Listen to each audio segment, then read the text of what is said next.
Guarantee అనేటటువంటి system ఎందుకు పెడతారంటే ఇదివరకు ఈ టెండర్లు పిలిచి డబ్బులు తీసుకుని ఆ తర్వాత వాళ్ళు ఎగ్గొట్టేస్తే లేదా మధ్యలో పనులు ఆగిపోతే ఆ తర్వాతన ఇటు డబ్బు పోయే శని పట్టినట్టే ఏది ప్రభుత్వాలకి. దానికి కాను ఒక కొత్త సిస్టమ్ తీసుకొచ్చారు. అది బాబు గారు ఉన్న టైంలోనే స్టార్ట్ చేశారు.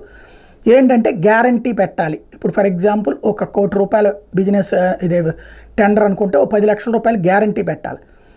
ఈ ₹90 లక్షలకి సంబంధించినటువంటి పని సక్రమంగా జరిగిందని, అంటే టోటల్ ₹1 కోటి పని సక్రమంగా జరిగినట్టు సర్టిఫికేట్ తీసుకున్న తర్వాతన ఆ సర్టిఫికేట్ ఇచ్చిన తర్వాతన ఎన్ఓసి ఇస్తారు. అప్పుడు ఆ గ్యారంటీని తీసుకోవడం అన్నటువంటిది జరిగేటటువంటి ప్రక్రియ.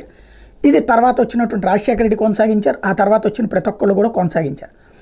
అయితే ఇప్పుడు ఈ గ్యారంటీలు ఏమైపోయినాయి అంటే లోకల్ బ్యాంక్స్ నుంచి కాకుండా నేషనల్ బ్యాంక్స్ వైపుకి వెళ్తున్నారు. అంటే లోకల్ బ్యాంక్స్ అంటే మన కేంద్ర ప్రభుత్వ బ్యాంకులు కాకుండా విదేశీ బ్యాంకుల గ్యారంటీలు పెడుతున్నారు.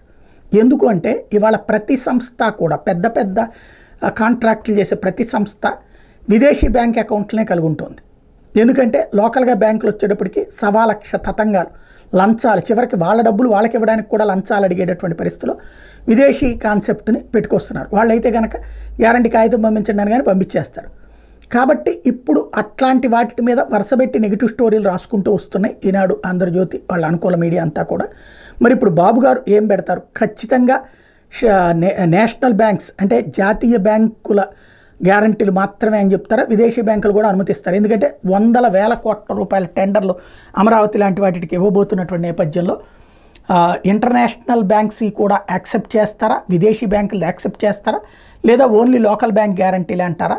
లేదా అసలు గ్యారంటీలు అడగరా? చూడాల్సి ఉంది.